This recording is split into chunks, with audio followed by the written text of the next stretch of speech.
So when you're actually making a purchase from a wholesale supplier, you have several options, and I'm going to run through the positives and the negatives of those actual options, okay?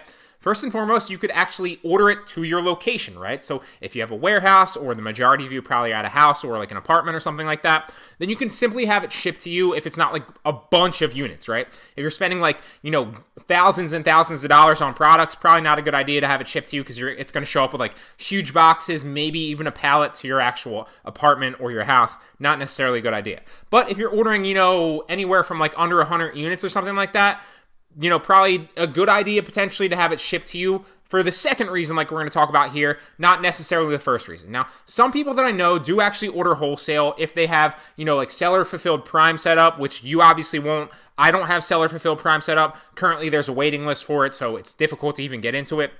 But you can have it shipped to you or your location to actually do FBM, which is fulfillment by merchant, excuse me. So if you don't understand what fulfillment by merchant is, all it basically is, it just means you're doing the shipping out yourself, right? Somebody orders this highlighter on Amazon, I'm fulfilling it as a merchant, then I have to package it up with the stuff that you see behind me. Obviously, I do this every single day, not on Amazon, but on other sites.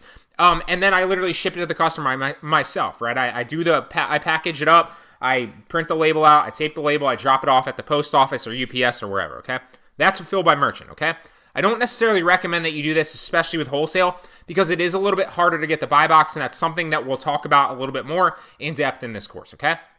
The second thing is that you can have it shipped to you, obviously, but the main goal of that is for your inspection, right? So if you're ordering, for example, from a company that you don't have a history of, or not a reputable company, or like a company that's like a new company that you're not familiar with, you can order the products to yourself first so that you can inspect them and make sure that they're good. Then once you inspect them, you can ship them into FBA yourself, and I have an entire tutorial coming on in this course on how to ship into FBA. It's very, very simple. You can watch that, and in about 30 minutes, understand how to ship into FBA, and you'll be able to do it yourself, okay? Or what I usually do now, if it's a company I'm used to working with, or if it's a company that I know somebody else that I network with and trust has worked with in the past, I'll actually just order from the company and have them ship it into FBA for me. That way I never touch the products. I simply order them online on my computer. They do all the shipping into FBA. FBA receives it, does all the fulfillment for me, and I just manage my inventory in Seller Central, which is also something we'll talk about in this course at a later date, okay? Those are your three options. Get it shipped to you and fulfilled by merchant. I don't recommend that you do that because it's going to be harder for you to get the buy box. And if you get the buy box, it will be at a lower price point than your FBA competitors. So you're putting yourself at a disadvantage in most cases. Not all cases, in most cases. You could get it shipped to you, which I recommend that you do initially if it's a company that you're unfamiliar with, to inspect the products. And then you can ship them into FBA yourself, like we're going to talk about in a future lecture. The benefit of that, obviously, is you get to see the products and inspect them. The drawback, obviously, is that you have to spend more money to get them shipped twice, right?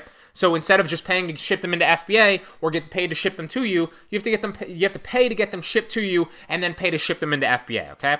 So that's a drawback of it, although you do get the benefit of inspecting it so that you can learn to trust that company in the future and maybe in your next order, ship it into FBA. Or you can just do what I do if you're used to working with the company, or it's EE Distribution. I'm telling you, EE Distribution is a phenomenal company. You can simply just have them ship it into FBA for you. All options are on the table. All have their benefits and drawbacks. Use them accordingly.